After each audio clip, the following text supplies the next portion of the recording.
Werezilla's Retrospective. I'm your host, Werezilla. Not long ago, I talked about one of Nintendo's most iconic series, The Legend of Zelda. Now it's time for the most iconic, Super Mario Bros. The series that made Nintendo a household name, as well as moving it from the card business to the video game business, the Super Mario Bros. Series is the quintessential game series that everyone has played. Simple, easy to pick up and play, and quite trippy when you think about it for too long. After all, it's about two brothers who fell down a pipe and ended up in a land inhabited by living mushrooms and turtle creatures. Now, I was going to review the movie with Bob Hopkins and John Leguizamo, and that probably would have ended up like every other review of it. But then I saw this.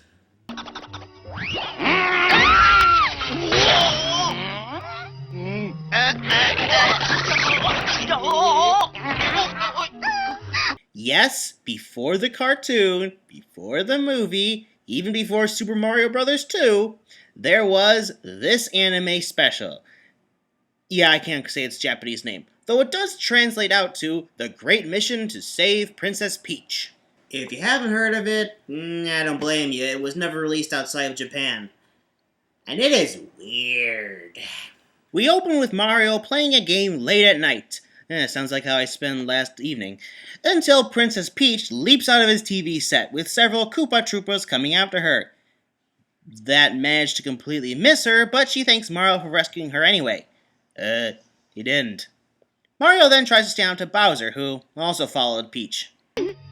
怖いよ頑張ってマリオあなたならきっと勝てるわ参ったなさあさあ来い来い来いマリオ Not exactly a great start for our hero, who then starts moping over the woman he knew for 2 minutes. Anyway, theme song time, and I probably would be able to talk about it if I could actually read Japanese. Well, we can listen to it at least.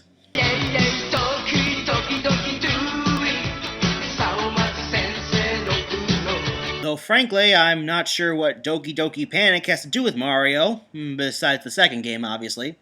So we see the Mario brothers are working at a grocery store of all places, though Peach is the only thing on Mario's mind at the moment. Luigi, on the other hand, is more interested in the necklace she left behind. He recognizes it as a gem that comes from the Mushroom Kingdom. He even has a book to confirm it.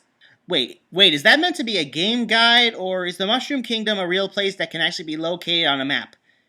But then how do you explain the game Mario was playing earlier, which I guess was meant to take place in the Mushroom Kingdom, which, if he was playing the actual Super Mario Bros. Game earlier, then why wasn't he playing as himself rather than the protagonist shown it?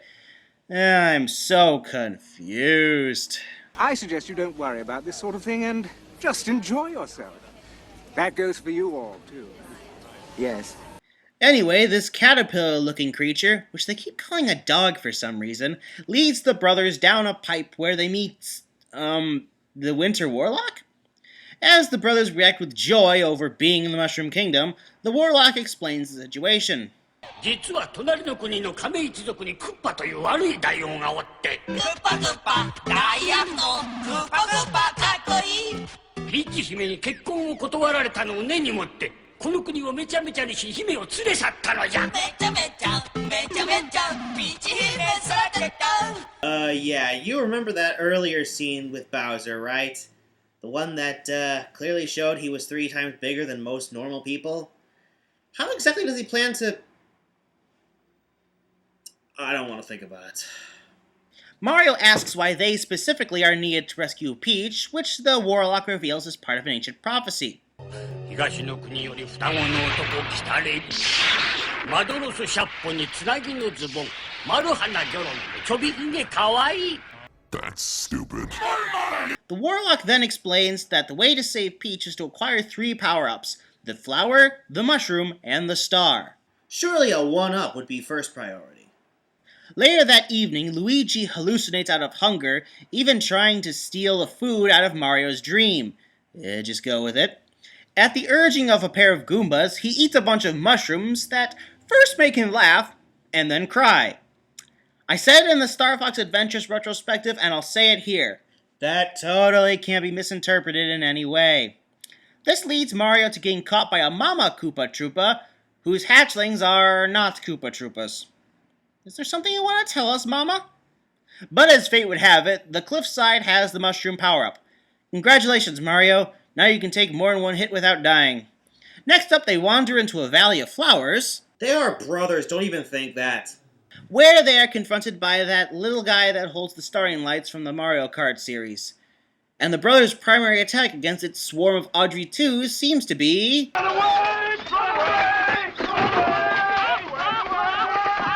Fortunately, Mario gets a hold of the thing's cloud, making it snow on its plants and shells. At that point, a Toadette gives them the flower seed. No, it doesn't change the color of Mario's clothes. Pity. And finally they reach a cavern, and the treasure inside gives them gold fever. Which, unfortunately in Luigi's case, has been going on throughout this entire film. Since the start, he seems to have more interest in money and gold. While Mario was wanting to rescue Peach, Luigi asked if there would be reward. I don't remember him being like this, even at this early stage in the series. That and the yellow and blue color scheme makes me think that Wario was a greater influence than Luigi, a character who didn't even exist at the time this movie was made. That's impressive. Now, where was I before I went off on a tangent? Oh yeah, I remember. The Goombas then capture the brothers in a cave. We then get a scene of Bowser being nice to Peach. She naturally treats him like he's a monster. Look, I know he kidnapped her and everything, and I'm not implying he's not the villain, but he doesn't act malevolent or violent towards Peach at all.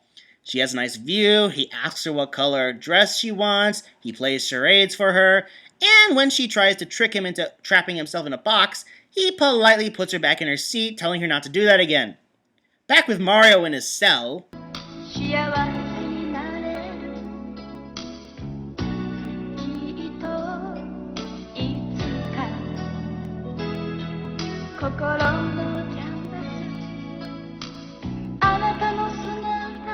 Kidnapper or the Daydreamer?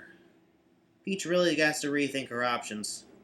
Thankfully, Luigi's gold digging has literally resulted in digging a hole out of the caves, which also leads to the inevitable water level. Really? A stroke of competency followed up by this? Oh yeah, and it's the caterpillar thing that's what helps Mario acquire the star and an underwater ship, which of course can also fly. Ooh, wait. This is my chance to make that joke I didn't do in the Power Rangers review.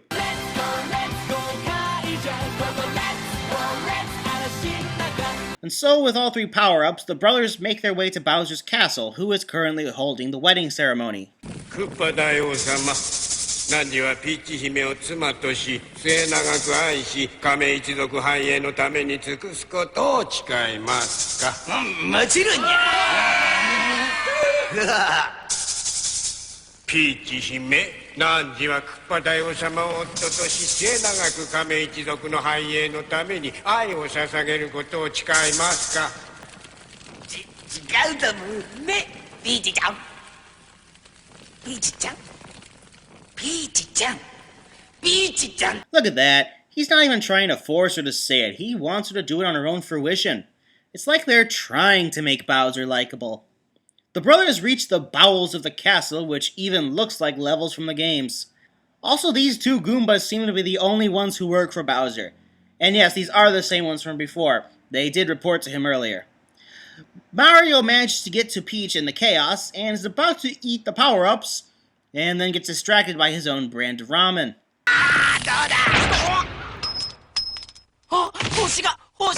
Uh-oh. Mario's only means of becoming invincible is gone. What's he gonna do?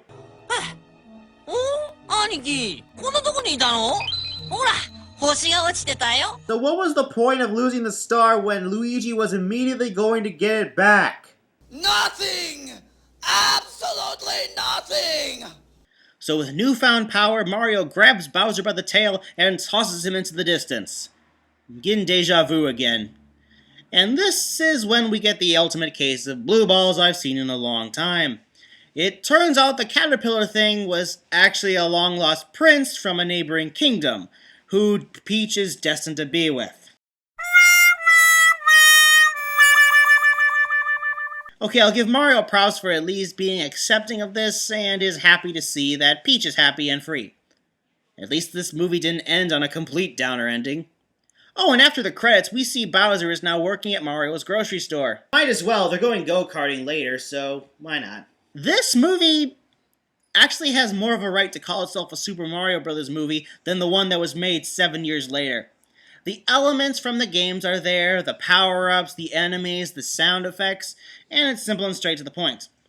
Mario was pretty standard, but I get that he's a good person. Luigi, well, I said what was wrong with his character traits. And you're probably wondering why I have no problem with Bowser's characterization, while I criticized Ganon for wanting Zelda for himself.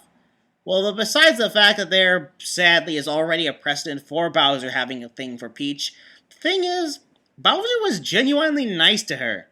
When a villain isn't interested in a particular character, they tend to be lustful and perving. As you saw, that didn't happen with Bowser. He was kind and nice and hoping for Stockholm Syndrome to kick in. Now, as far as the gameplay is concerned, well, that's never really changed from game to game, so I figured... Oh, wait.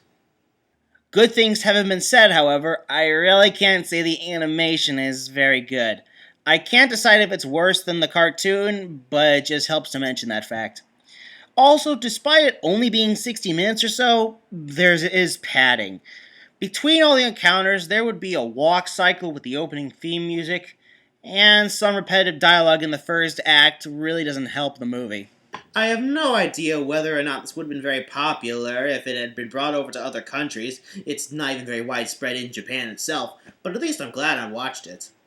Good thing I didn't dream the whole thing up. I said I'm glad I didn't dream the whole thing up. Hello? You're supposed to do that thing with the music, the